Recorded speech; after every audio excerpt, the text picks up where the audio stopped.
We now look at really what posters need from mail operators at this current time, and we have Angeline Foong who's joining us. Angeline has been in the e-commerce industry for almost 10 years now and has seen a plethora of changes in the expectations and proficiency of online buyers.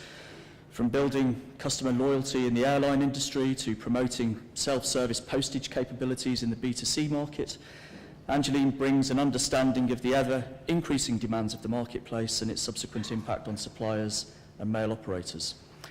Angeline is currently part of the eBay Business Development Group and is partnering with the top 500 retailers who wish to utilise this channel for their e-commerce and clearance strategies, and she's been with eBay since 2004, operating both in Australia and the European businesses. Angeline, thank you.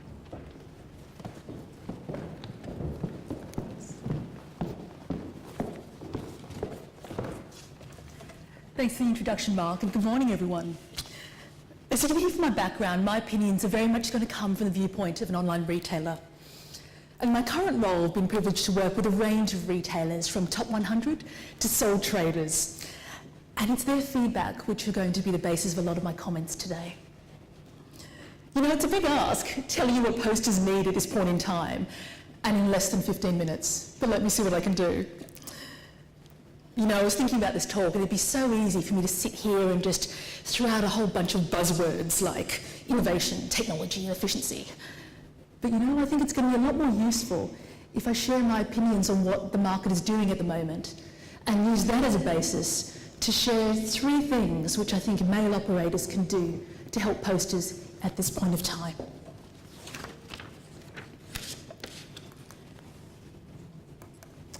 So to the market. Some background, it's probably been one of the hardest retail years in living history. We've got 48% of retailers reporting a decrease in their sales, and Experian, who measure footfall in the retail industry, have noticed that May has definitely seen a downtrack in activity. I think all of us know that more and more high street chains are going into administration, and I remember at the start of the year, I'd look at the news in the morning and wonder, who's next? I've listed a couple here: Woolworths, MFI, Zavvi, Bay Trading, Principals, and I'm sure you can add another 10 off the top of your head to this list. And who else feels like sales activity is increasing in the last year as well? It seems like some of the shops in our local high street are constantly on sale, and you do wonder what that's doing to margins. But you know, it's not all doom and gloom. As much as I hate the term green shoots, there are a couple of positive signs in the economy. So 31% of retailers are reporting an increase in sales volumes. Experian noticed that April retail footfall actually increased. Granted, there was a heck of a lot of sale activity on Oxford and Regent Street, but it's still a nice sign. And there is some seller optimism. eBay did a business index to measure the confidence levels on the site, and 64% of these online businesses were confident about the immediate future. Quite frankly, reading about everything in the paper and Gordon Brown, I'm surprised anyone's confident in this particular time. We also noted that online businesses actually grew when you compare Q4 08 to the previous year. Pretty phenomenal stats. So at the moment, yes, it is a very tough time in retail, but there are some winners as well, and that is worth noting. I want to touch on 2 market trends which I think are shaping the market environment at the moment. The first is the growth in online sales. This quote by David Dinsdale did resonate with me. The web is definitely an opportunity for growth and business acquisition for many retailers at the moment. And it's also a very low risk, fairly low cost expansion strategy, especially when you consider the cost of setting up new retail space. You know, in a slowing economic environment, anything with double-digit sales growth is pretty phenomenal. And I've quoted Verdict's expectations that online sales should grow by 13% this year to £20 billion. Huge opportunity there. We're also noting retailers are shifting more of an emphasis to the web. Shop Direct, that runs, among other things, Littlewoods, is one example. The web is now responsible for 56% of their total sales. Phenomenal. And if you compare their Christmas trading from this year to last year, it grew by 44%. It's not just the catalogue companies. New York announced last week that they expect their online sales to grow to 10% of their total in the next 4 years. It's currently sitting around 3%. And the great thing is, as all of these retailers move towards online sales, it creates greater postal demand. The other trend I want to touch on is the proliferation of discounted or free shipping. Most of you will know about Amazon Prime. Essentially, you pay a one-off subscription fee for the year and you get free shipping for the rest of the year. Jeff Bezos was quoted in 2008 as saying, customers saved over $700 million in global free shipping in the last 12 months. $700 million US, that's a heck of a lot of free shipping. And I can tell you Amazon is still very, very focused on using this as a strategic lever. eBay has noticed similar activity. A third of all listings on the US site offer free shipping as one option. It may not be a fast option, but it's an option. We're noticing similar trends on the UK site, where at least double-digit listings are offering free shipping. And I know the executive team is committed to making that grow quite significantly. I've quoted a statistic from the Ad Age survey that 45% of retailers have increased their free shipping budgets. And let's be frank, free shipping is never free. The retailers will either have to cut margins, find efficiencies in processes, or they will push back on you, their mail operators, to find and fund these budgets. So, what do posters need? I think the first thing that comes to mind, given these trends and this background, are that they need partners.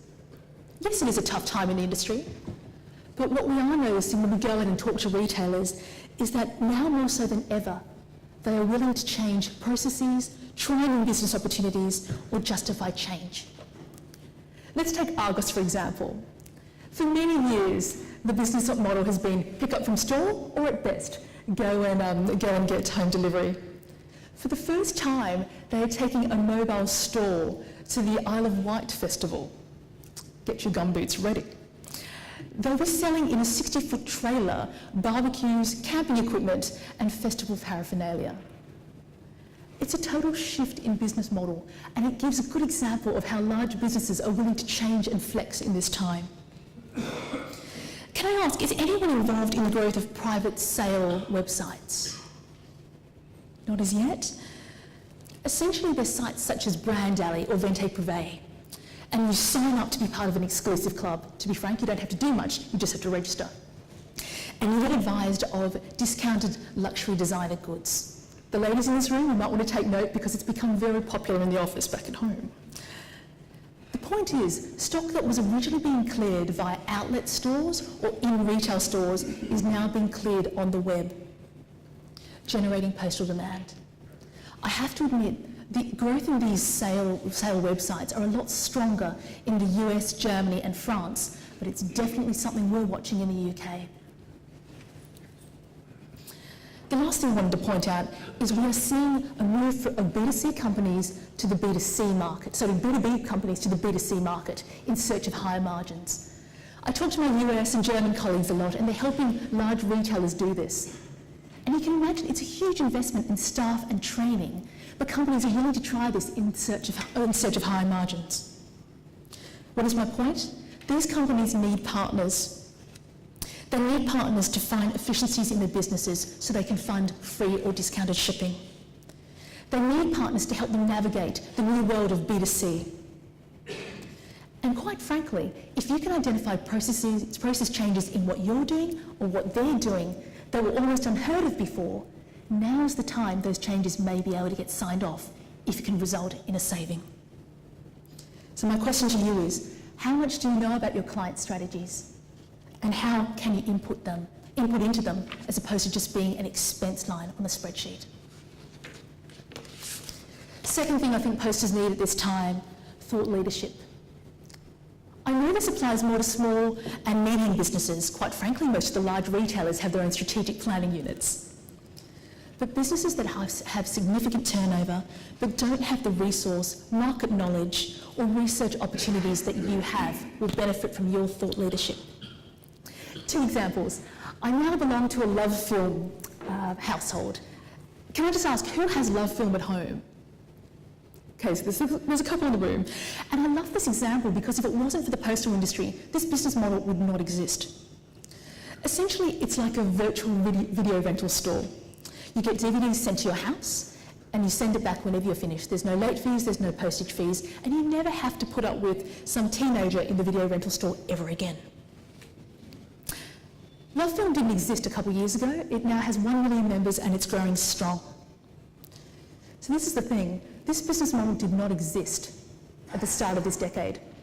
What are the new business opportunities out there that you may have an inkling about and no one else does? Second example, Marie Claire fashion magazine. It prides itself on being environmentally friendly and ethical. It sends out its subscriptions in biodegradable plastic. So it's really caught onto the green theme. The thing is, so many of you in this room knew about the green vote years before they did. And you know, that's my question to you. What trend do you know about and that you're already looking into that your customers haven't even thought about yet? How strong is your relationship with your clients? What do you know that can help them? And how can you make it easy for them to trial this new area in the market? So lastly, the thing that posters need, and I know it sounds obvious, but reliable and exceptional customer support. Buyers are expecting a lot more. We do a bunch of market research in my work, and we find that buyers want faster and more reliable service offerings. They want new delivery offerings that will allow 24-hour pickup or cater for their busy lifestyles. I work with a lot of large merchants, and we deep dive into why their performance on eBay may not be as strong as they would like. You know, a lot of the times it's not because they've got slow pick and pack. It's not because they have faulty packaging. It's because there's an issue in the final stage of delivery. And let's be frank, a lot of the times it's not the fault of the mail operator. It's because the client's not at home. Unfortunately, they're not very sympathetic to that argument when they get written back to. But as more companies offer free returns, tracking, expectations will rise. And your posters will start looking towards you to find opportunities to find and offer better postage services and better prices. You know, I speak to a lot of large retailers, and I'm quite shocked at the number of them that are reassessing their postal options. They're less accepting of mistakes than they were a couple of years ago, and I think a lot of them are more willing to change their processes and go through the hassle to try new operators. So I think reliability is a hygiene factor.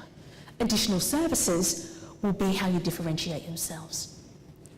To be frank, a weakness in your competitor services is your opportunity. So let me sum up. Yes, extremely challenging times now in retail. The good thing is, posters are willing to try new business models and change processes to respond. We've looked at 2 trends, the increased focus on online sales and also the proliferation of free or discounted shipping. Posters need you to be flexible, and you can help them by being active partners, by being thought leaders, and providing exceptional services. You know, I believe at this time there are many ways that mail operators can step up and thrive by supporting their posters. My question to you is, how will you respond? Thank you.